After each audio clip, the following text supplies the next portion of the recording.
ប៉ា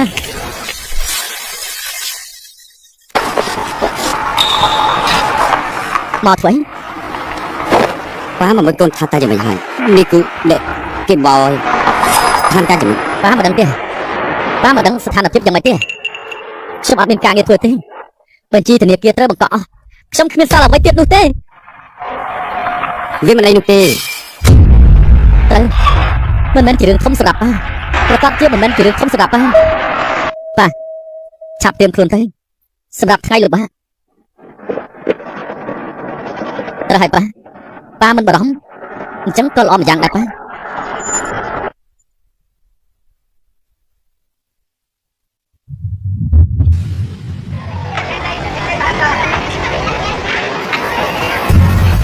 តកែ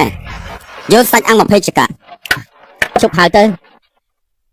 ខ្ញុំញ៉ាំមិនតូចទេញ៉ាំខ្លះទេអត់បានញ៉ាំអីមួយថ្ងៃហើយខ្លាចថាខ្ញុំគ្មានលុយសងទេអាយយ៉ាងម៉េចហ្នឹងមិនចាំបាច់និយាយយើងជាប៉ារបស់មិនមែនជារឿងប៉ាទេបហ្វូលោកមើលស្រាលខ្ញុំហ៎មិនមែនចឹងទេមិនមែនចឹងទេកុំហៅខ្ញុំចឹងអីពេលនេះខ្ញុំមិនមែនជាចវាយលោកទេខ្ញុំជាអ្នកក្រីក្ររហូតគ្មានលុយទិញសាច់ជៀមអាំងបានខ្ញុំមិនបន្ទោសអ្នកណាទេបន្ទោសខ្ញុំមិនចេះគ្រប់គ្រងបន្ទោសខ្ញុំកើតមកក្រីក្រពេកពួកឯងនៅក្មេងជីវិតទៅតែចាប់ដើមនោះទេណាពេលនេះអារម្មណ៍ខ្ញុំមិនសូវល្អទេប៉ាជុំនិយាយបញ្យុះខ្ញុំទៅបានទេពួកយើងនៅក្មេងតែជីវិតរបស់ខ្ញុំមិនទៅចាប់ដើមទេគឺត្រូវមកចប់ហើយពេលនេះគឺចប់អស់លីងហើយខ្ញុំមិនត្រូវចាប់នោះទេមិនចាប់ទេគឺខ្ញុំកើតមកវាត្រូវចាប់ហេតុអីយើងកើតមកក្នុងគ្រួសារក្រីក្រជាអ្នកដទៃអញ្ចឹងហេតុអី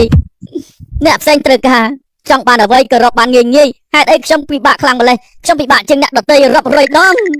ខ្ញុំត្រូវព្យាយាមរាប់ពាន់ដងហេតុអីជីវិតខ្ញុំកើតមកមិនក៏ពិបាកខ្លាំងម្ល៉េះបងប្រុសលោកដឹងដែរទេខ្ញុំដឹងថាខ្ញុំឆ្លាតខ្លាំងណាស់ហេតុអីក៏ខ្ញុំត្រូវជួបរឿងបែបនេះទៅវិញខ្ញុំកើតនៅទីណាំហើយពេលខ្ញុំកើតភ្លាមខ្ញុំក៏នៅទីនេះលោកចောင်းលោកផឹកចោលពីហើយមកអង្គុយចុះស្មោះកុំហៅខ្ញុំថាលោកនាយកចាង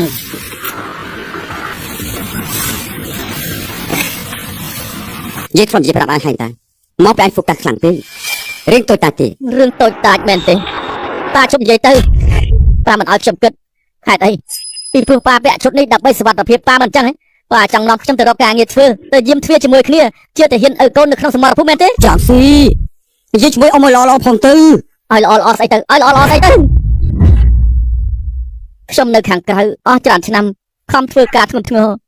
ប៉ាធ្លាប់ជួយខ្ញុំដែរទេតែខ្ញុំមិនបន្ទោសប៉ាទេខ្ញុំមិនបន្ទោសប៉ាទេប៉ាធ្វើជាសន្តិសុខប៉ាពិតជាមិនអាចជួយខ្ញុំបានទេមិនអាចទេក៏ប៉ុន្តែកូនរបស់កូនគេមានអកម្លាំងប៉ាជាកសិករមែនទេប៉ាជាអ្នករើអាចារ្យមែនទេពេលនេះប៉ាជាសន្តិសុខនៅទីនេះមិនដែរទេប៉ាខ្ញុំយល់ច្រឡំលើប៉ាមិនដែរទេខ្ញុំជាអ្នកសំខាន់បំផុតលើខ្លួនឯងខ្ញុំធ្លាប់គិតថាប៉ាគឺជាហេរ៉ូរបស់ខ្ញុំប៉ាដឹងទេកាលខ្ញុំនៅក្មេងប៉ាមិនដែលឲ្យអ្វីខ្ញុំទេទិញមុងដីឥដ្ឋដែលប៉ាធ្វើឲ្យនោះពិតជាសង្ហាខ្លាំងណាស់រយៈពេលដែលខ្ញុំឃើញរូបសូនដីឥដ្ឋនោះខ្ញុំគិតថាខ្ញុំយកទៅអួតគេទីបំផុតខ្ញុំក៏កាន់រូបដីឥដ្ឋនោះយ៉ាងមានក្តីសុខយកទៅសាលារៀនហើយមិត្តរួមថ្នាក់របស់ខ្ញុំពួកគេទាំងអស់នោះកាន់មនុស្សយម្នាក់មួយប៉ាដឹងដែរទេថាពេលនោះខ្ញុំកំពុងតែកាន់ពួកម្ដុំហើយពេលនោះមិត្តរួមថ្នាក់ខ្ញុំក៏បានសើចចង្អប់ខ្ញុំរឿងទៅនេះកូនមិនដែលនិយាយប្រាប់ប៉ាឲ្យប៉ាប្រាប់កូនថាម៉េចខ្ញុំចង់ប្រាប់ថាប៉ាគ្មានតម្លៃហើយក៏មិនអាចទិញល្បែងលេងឲ្យខ្ញុំបានដែរខ្ញុំមិនអាចនិយាយខ្ញុំខូចចិត្តលើប៉ាគឺជាប៉ារបស់ខ្ញុំប៉ាគឺជាអ្នកបង្កើតខ្ញុំប៉ាក៏ប្រាប់ខ្ញុំកាលខ្ញុំនៅក្មេងមានអ្វីខុសធម្មតាមិនអាចប្រៀបនឹងគេបានប៉ាក៏មិនប្រយោជន៍ប៉ាទៅរកក្តីសុខរបស់ប៉ាទៅប៉ាគិតថាខ្ញុំមិនចាប់អារម្មណ៍រឿងនេះមែនទេបន្ទាប់ពីខ្ញុំបានចុះសង្គមហើយអ្នកដាក់ទុនទាំងអស់នោះក៏លែងដាក់ទុនជាមួយខ្ញុំទៀតហើយ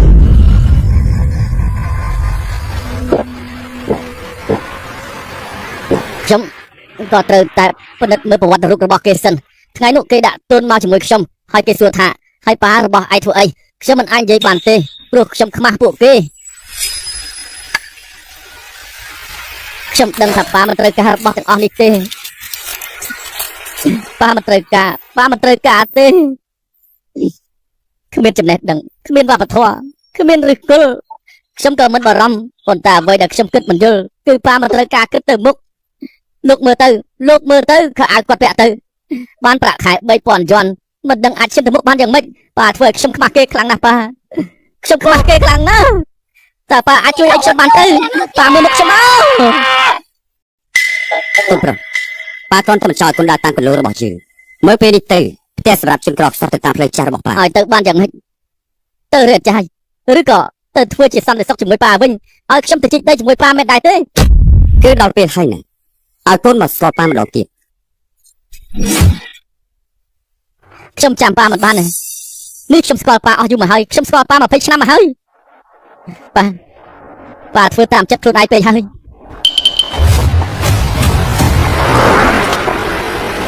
តើមានរឿងអីកើតឡើងមានរឿងអីកើតឡើងទៅមានរឿងអីកើតឡើងទៅកន្លែងខាងលោកបែបនេះហ៎ឈឿន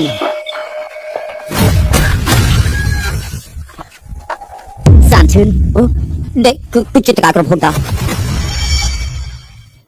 ហាត់នេះក៏គេទីនេះឈឿនសានឈឿនលូហេ Holding ស្ថាបនាអ្នកបណ្ដាក់ទុនធំបំផុតនៅលើលោកនេះតើលូហេ Holding មានទ្រព្យសម្បត្តិ1 លានយួនហាត់នេះបានជួយនៅកន្លែងចូលរបស់យើងមិនចឹងលោកចៅសុខសមាធិក្រឡាអរគុណសូមអរគុណគ្រប់គ្នាដែលមកដល់ទីនេះកូនអាចនិយាយជាមួយប៉ាម្ដងទេបានទេ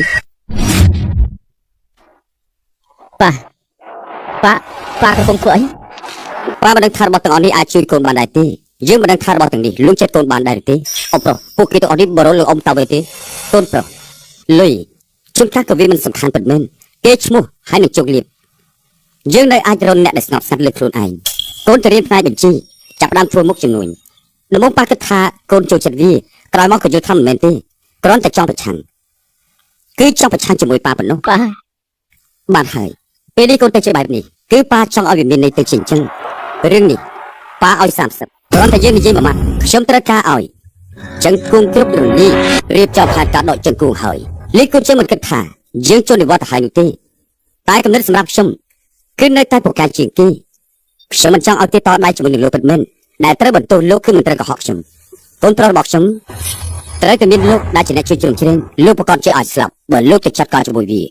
លីគូជើងមិនដឹងថាទៅមុខឬថយក្រោយយ៉ាងណានោះទេមានវិធីអាចស្លាប់ទៅហើយលោកស្ងប់ស្មារតីហួរជាងមានរឿងអីកើតឡើងទេដាហួរគ្រប់គឺជាក្រុមហ៊ុនតូចៗរបស់លោកចាងបើវារលំរលាយមុខរបរតែលោកមិនរៀនក៏មិនសំខាន់ដែរលោកចាងក៏មិនខ្វល់ដែរខ្ញុំចាងស៊ីពេលលោកចាប់ដើមរកស៊ីដំបូងប៉ារបស់លោកបានជួលខ្ញុំឲ្យគ្រប់គ្រងលោកពីក្រោយខ្នងលោកបែរជាមិនយល់ប្រហែលឆ្នាំខាងមុខមកកគ្រោះថ្នាក់ពួកគេទាំងអស់គ្នាពឹងលើសមត្ថភាពខ្លួនឯងណាលោកមិនអាចនិយាយបែបនេះដាក់គេបានទេចាងស៊ីគឺជាមនុស្សដែលមានសមត្ថភាពទុកពេលគេបន្តិចទៅគេត្រូវតែធ្វើល្អជាងលោកគ្រូលីប៉ាដឹងថាកូនគឺជាអ្នកចេះដឹងម្នាក់ប៉ុន្តែមានការសង្ស័យច្រើនហើយទៅផ្ទះសម្រាប់បានច្រើនទៅគេចុះស្អែកនេះត្រូវចាប់ផ្ដើមសាថ្មីចាងសុងហ្វេងនៅកំដរចាងស៊ីយុគនេះមកយកផងទៅណាអธิบายគេស្ដាប់យល់នៅតាមផ្លូវផងគុំទុកឲ្យកូនប្រុសល្ងរបស់ខ្ញុំស្មុគស្មាញតែម្នាក់ឯងខ្ញុំមិនមែនទុនជេរដល់ថ្នាក់នេះទេនោះពីព្រោះលោកមិនស្គាល់ប៉ារបស់លោកច្បាស់ថាគាត់គឺជាអ្នកពូកែយ៉ាងណានោះទៅទីប៉ាតិចចា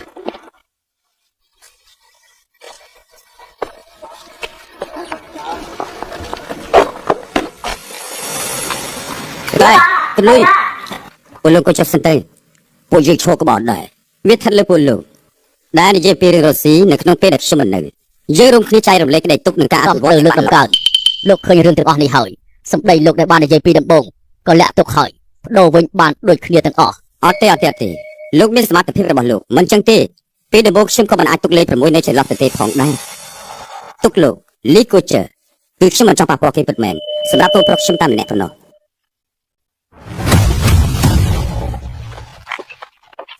នៅពេលនេះមិនថាលីគង់ចឹងមើលថាខ្ញុំជាស្ត្រីអស់មួយជីវិត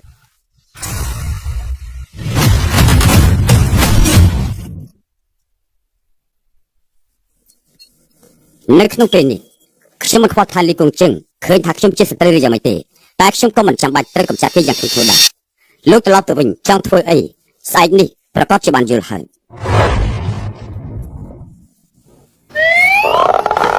មានតែនឹងភ្លេចឯង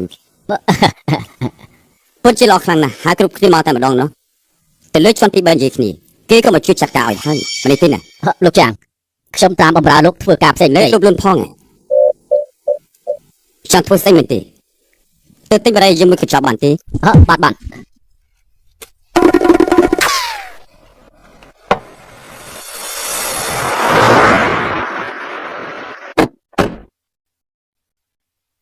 កន្លែងនឹងមែនទេ ប្រុសម្នាក់នេះកូនប្រកាសចិត្តថានៅទីនេះឈឿនសាន់ឈីគេជាប្រធានទី6នៅ holding ទ្រព្យសម្បត្តិរាប់លានមិននៅឯណាបាន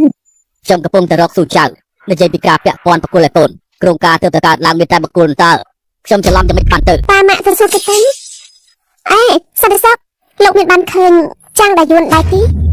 នៅនាងជាអូនៅនាងជាប្អូនស្រីរបស់យុធីអ្នកដែលហាក់ជាអ្នកមាន កំហាបែបនេះគេមិនសមនឹងលោកទេកូនស្រីនេះកូនកំពុងតែនិយាយពីអីចាគឺមានអ្នកស្គាល់របស់ស្រីខ្ញុំគឺចាំងដាយួន សន្តិសុខ ជាប៉ាម៉ារបស់យុធីតែមែនទេអងប្រុសស្រីយុធីតែ តែ និយាយ លោ ប្ ក រាប់ខ្ញុំ មកលោកមើលទៅដូចជាឃាតករហើយអ្នកណាអ៊ំស្រុកអ៊ំស្រី អ្នកទាំងពីរគឺជាសាច់ញាតិរបស់យុធីខ្ញុំស្គាល់យុធីមិនមានអ្វីផ្សេងទេ កុំនិយាយជាលើកទី2អ្នកមកទីនេះគឺជាមិត្តភក្តិខ្ញុំ ខ្ញុំរកនេះនិយាយទៅចាំអ្នកម្ចាស់ ឆោតចាំមិនមែនគេយកមកហូបមកឲ្យលោកទេ នៅ អី នាង ទេខ្ញុំនិយាយទៅលោកនៅក៏ល្អហើយខ្ញុំមកនិយាយពាក់ព័ន្ធនឹងយុធី ខ្ញុំ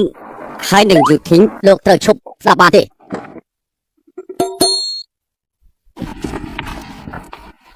ចាំតិច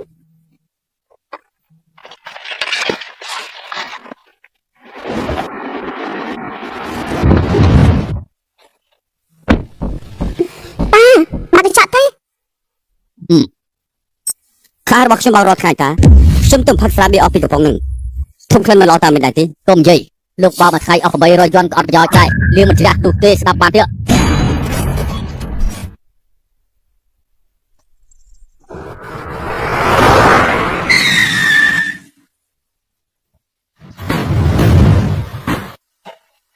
ន្លែងចាក់នៅចិត្តអួយ អូខេអូខេគេទៅលួយ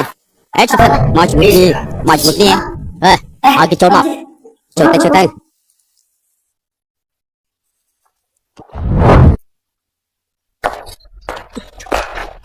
ដឹងដែរទេថាទីនេះជាកន្លែងអីលោកមិនដែលមកទីនេះទាល់តែសោះមិនដែរទេអញ្ចឹងក៏មិនចំណាយដែរព្រោះអីលោកធ្វើការជាសន្តិសុខគឺអញ្ចឹងហើយ ខ្ញុំពិតជាមិនដឹងថាលោករៀងមូលខុសគ្នាយ៉ាងម៉េចហើយក៏រលាយត្រូវបោក ហើយនេះក៏នៅមិនទាន់យល់ទៀតទេបើជាអ្នកផ្សេងយើងត្រូវប្រាប់ថាគេសួរប្រចាំដឹងប៉ុណ្ណោះប៉ុន្តែលោកយើងសង្ស័យហើយថាលោកមានបញ្ហា មកនិយាយគ្នាល្អកុំលួចបែប ការវាយប្រហារបុគ្គលលោកប្រាប់ថាគូក្បាលលោកគ្មានអ្វីខុសប្រក្រតីទេហេតុអីអាយុច្រើនថ្នាក់នេះនៅធ្វើសន្តិសុខទូតា ខ្ញុំមានជីវិតដោយដៃរបស់ អាយុប្រហែលហើយលោកនៅមានមោទនភាពធ្វើការបែបនេះគេហៅថាទូចទៀតមនុស្សសម័យថ្មីវិញគេហៅថាគេមិនមោទនភាពអ្វីគ្មានប្រយោជន៍ ពិតមែនទេ នេះមិនអាក្រក់ពេកទេមិនដែរទេគិតថាគេគ្មានខួរក្បាល ពិតជាអស់សំណោចមើលតែគេនោះ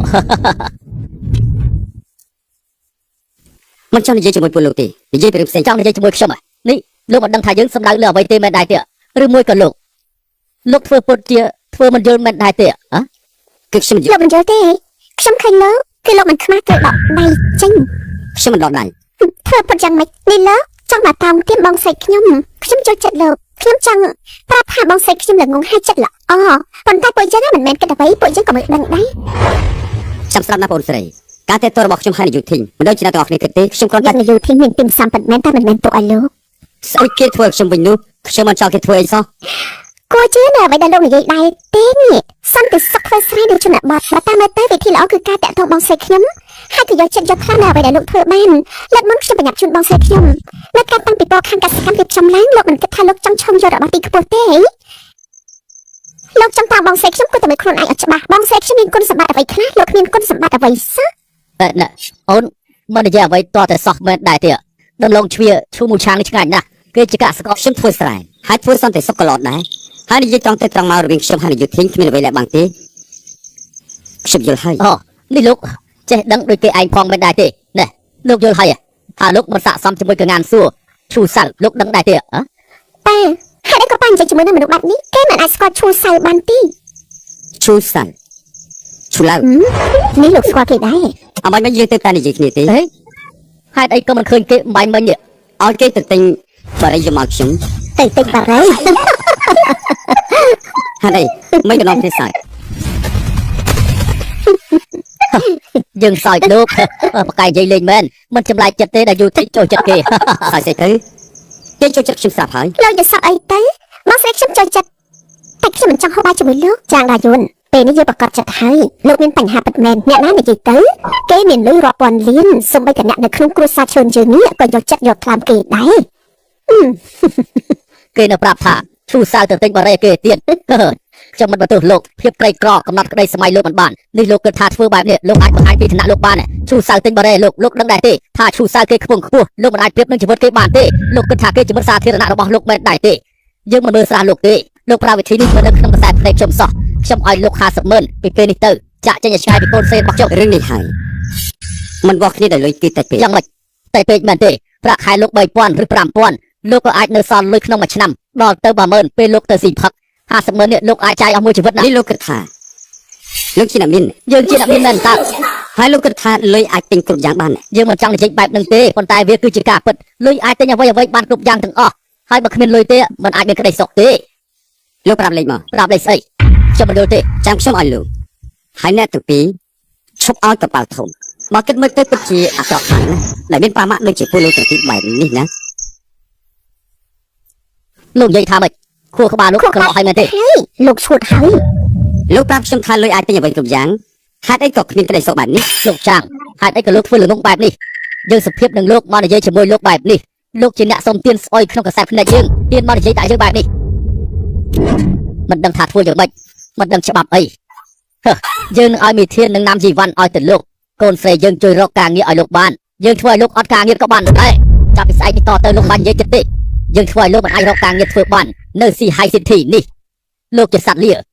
លោកអាចអង្គុយនៅទីនេះយើងទុកមកឲ្យលោកណាស់ទៅហើយលោកក្រីក្រគ្មានអ្វីលោកឆាប់ចេញពីទីនេះទៅហើយចោះឆាប់ចេញទៅ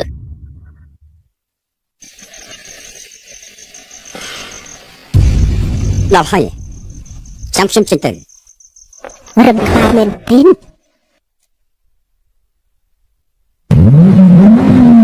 បាយខ្ញុំឃើញឡាននោះដូចឡានលោកឈូសៅមែនទេ ជាឡានឈូសៅ ណែ ឆាប់ទៅរាក់ទាក់គេព្រៀបទៅឲ្យឆាប់ឡើងទៅចេញ ជាផ្លូវ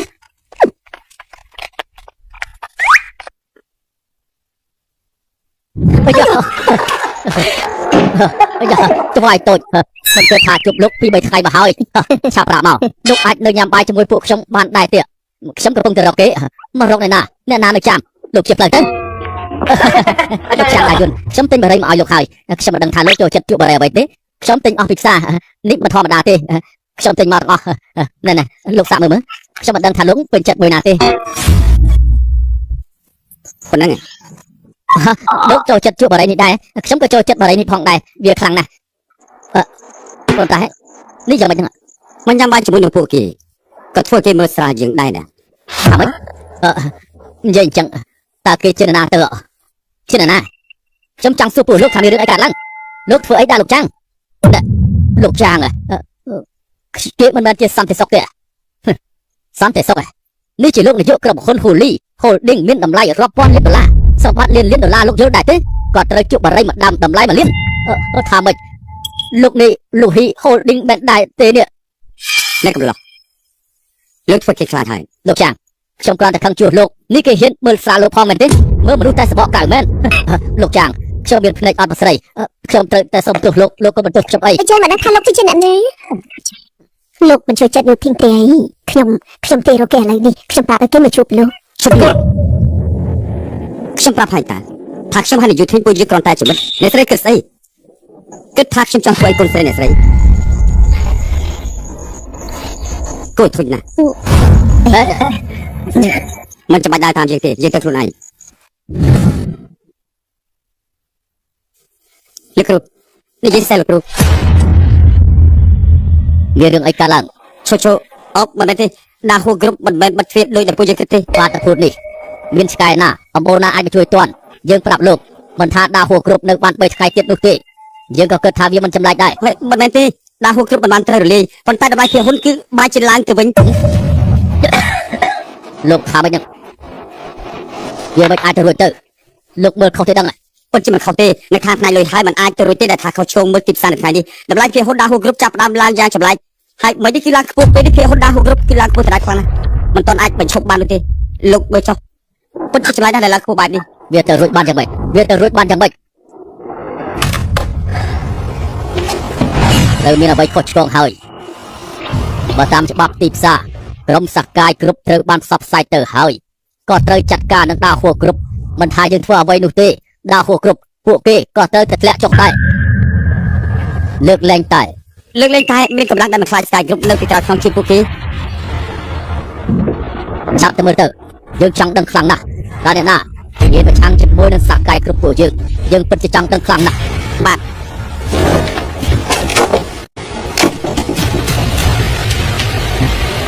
មិនថាអ្នកណាទេមិនអាចទៅឈប់យើងបានដាច់ខាតយើងជន់ឆ្លីឯងឲ្យទាស់តែតិច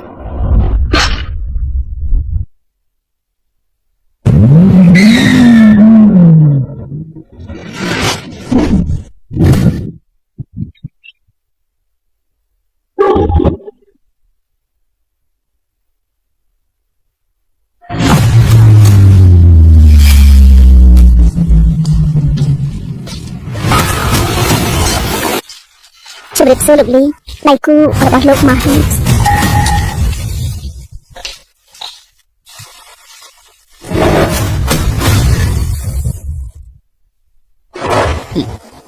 ចាំងដាយុទ្ធ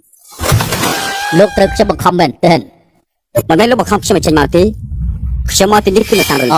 វាខុសគ្នាដែរទេ ប្រកាសជាខុសគ្នាហើយពីមុនលោកធ្វើខ្ញុំនេះបានក្តាច់ក្រហាយហើយនៅពេលនេះជាចំនួនដែលខ្ញុំកំពុងតែមើលលោកប្រកាសជាខុសគ្នាហើយកាលពីមុនលោកធ្វើខ្ញុំក្តាច់ក្រហាយហើយនៅពេលនេះគឺខ្ញុំកំពុងតែមើលលោក មកឆាឆៅខ្ញុំផងដោយពួកត្រីបង្គាស្អុយនៅពីក្រោយលោក ស៊ីលីចាប់ដើមមើលងាយគេខ្លាំងទៅ ខ្ញុំមិនមែនជលីទេខ្ញុំគឺលីជឺគួងជានាយកក្រុមហ៊ុនសកាយគ្រប់ជាម្ចាស់អចលនទ្រព្យរាប់សែនលានខ្ញុំជាប្រវត្តិសាស្ត្រអ្នកបណ្ដាក់ទុន អេលោកចំណាយអស់ប្រមាណទៅហើយនឹង អ្នកចាំងដាយុទ្ធលោកឈ្នះខ្ញុំម្ដងសោះប៉ុន្តែលោកកុំគិតថាឈ្នះខ្ញុំមួយជីវិតអូខេខ្ញុំយល់ហើយចាងស៊ីគឺជាកូនប្រុសលោកហើយលោកមកទីនេះដើម្បីវល់ចុះគេមែនដែរទេ ច្រើនឆ្នាំកន្លងទៅហើយឯនៅតែនិយាយលេខសើចដដែលណោះ មកសកាយគ្រប់មានទ្រព្យសម្បត្តិរាប់ពាន់លានកម្លាំងរបស់យើងអាចផ្ដួលអ្នកនៅអាណាចក្រប្រទេសនេះបាន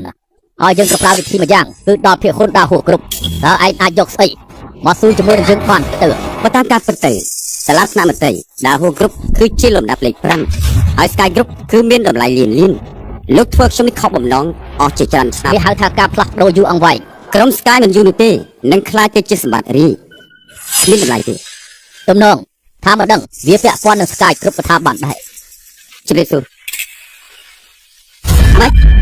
គេហ៊ុន Sky Group ធ្លាក់ចុះតាមមែនទេ អាចទៅរួចយ៉ាងម៉េច មើលទៅ គេធ្វើបានយ៉ាងម៉េចទៅ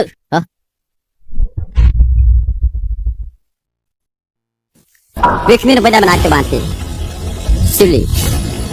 Sky Group គឺត្រូវគ្រប់គ្រងឲ្យល្អពីលោកប៉ុន្តែជារឿងតូចតាចលោកក៏មើលងាយខ្ញុំទីពេកយើងចូលនិវត្តន៍មិនទាន់ស្លាប់ទេហើយមិនត្រឹមតែប៉ុណ្ណោះទេខ្ញុំក៏អាចធ្វើជាគ្រូរបស់លោកប្រហែលជាយល់ហើយតើលោកធ្លាប់ឮដែរទេលើពី Luhi Holding លោកហ៊ី Holding ជាក្រុមហ៊ុនដាក់ទុនធំជាងគេនៅលើលោកនេះខ្ញុំយល់ហើយគេទៅជាបាច់នេះ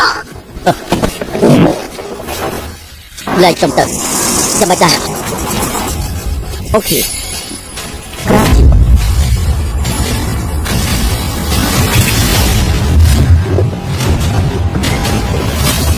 ចាំទីដែលខ្ញុំធ្លាប់បដាលោកដែរទេជីកស្មៅមិនជីកទាំងរៀបពេលភ្លៀងវាក៏ដុះឡើងវិញ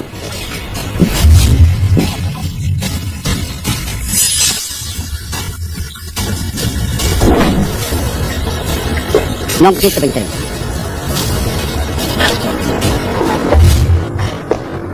មើលទៅកូនស្គងខ្លាំងណាស់ទៅវិញទៅប៉ានកូនណាអេហាត់អីក៏នេះមិនទៅ មកយួន